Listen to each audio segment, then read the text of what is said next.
A vast empty land stretches before you, red, dry, and lifeless. This is the Australian Outback, a scorching desert covering 5 million square kilometers where temperatures soar past 50 degrees Celsius and annual rainfall is less than 250 milliliters in most areas.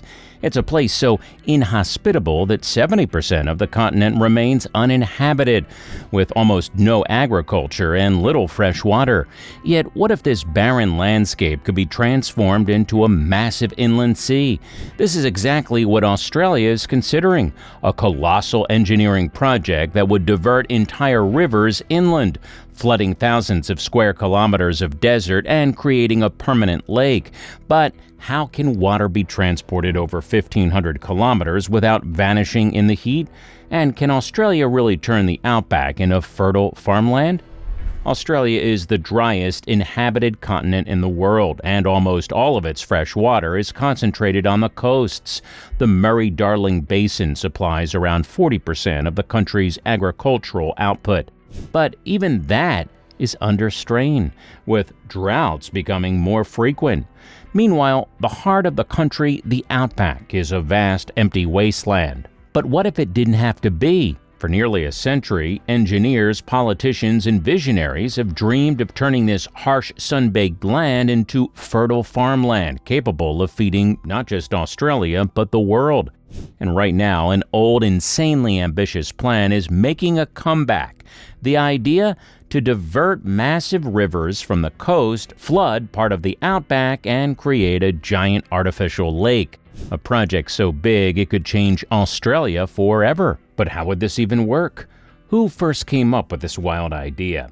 Back in the 1930s, Australian engineer John Bradfield, yes, the same guy who designed the Sydney Harbour Bridge, proposed an idea that was straight out of a sci-fi novel.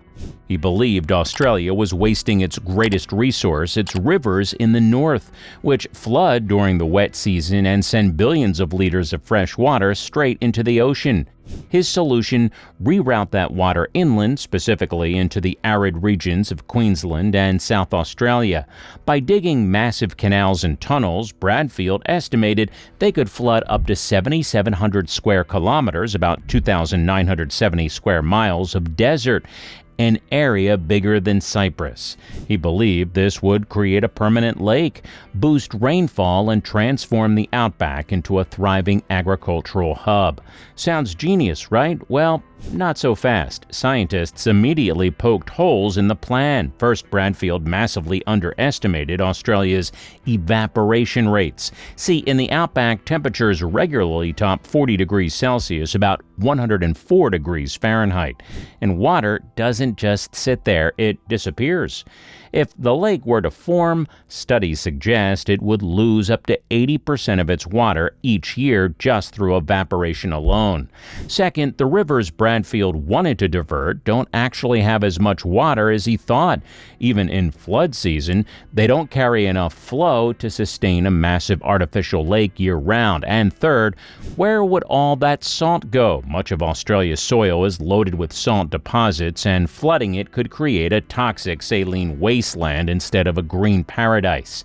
By the 1940s, Bradfield's dream was shelved, but it never really died. Fast forward to today, and Australia is once again looking at this massive water crisis. And suddenly, Bradfield's old idea is back on the table. See, over the past 2 decades, droughts have crippled Australian farms, and water restrictions have become a political battlefield. Meanwhile, demand for food in Asia is skyrocketing. Countries like China and India are looking for new food sources, and some Australian policymakers see an opportunity. Enter the modified Bradfield scheme, a modern take on the old idea, supposedly improved with better technology and a clearer understanding of the outback's challenges. In 2019, the Liberal National Party of Queensland pledged $20 million to conduct feasibility studies.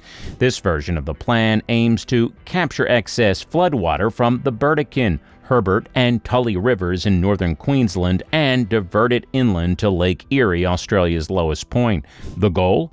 Create a permanent inland sea. irrigate massive areas for farming, and even drought-proof Queensland.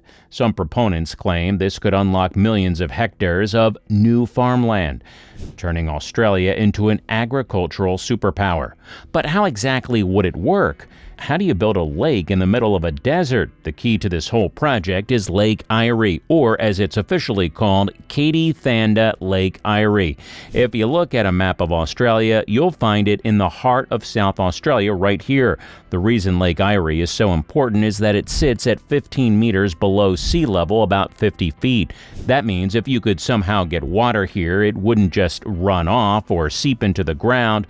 It would naturally pool and stay in place, forming a massive inland lake. But there's a catch. Lake Erie is almost always dry. It only fills up once during a few decades when heavy rains in the north send water rushing down through the outback. When it does fill, it turns into Australia's largest lake, covering up to 9,500 square kilometers, about 3,700 square miles, an area bigger than Belgium. And when that happens, the entire region explodes with life. Birds, fish, plants, everything flourishes. Even rainfall increases in the surrounding regions. So the idea is simple. Why wait for nature to do it when you can make it happen yourself? But where would the water come from? Look at northern Queensland right here. This is where some of Australia's largest rivers flow, like the Burdekin, Herbert, and Tully rivers. These rivers experience massive flooding every year, dumping billions of liters of fresh water into the Coral Sea, or about trillions of gallons. The plan is to capture that flood water before it reaches the ocean and send it south deep into the outback all the way to Lake Erie. We're talking about a journey of over 1,500 kilometers, or about 930 miles.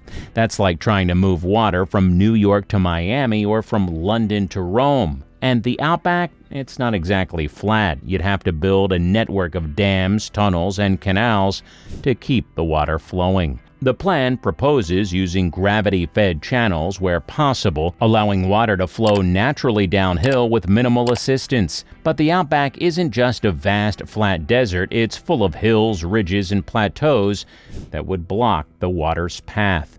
To move water through these higher elevations, they'd need to build massive pumping stations capable of pushing billions of liters over long distances. That alone would require an enormous amount of energy and infrastructure, adding even more cost and complexity to an already ambitious project. Let me explain the scale of the engineering challenge.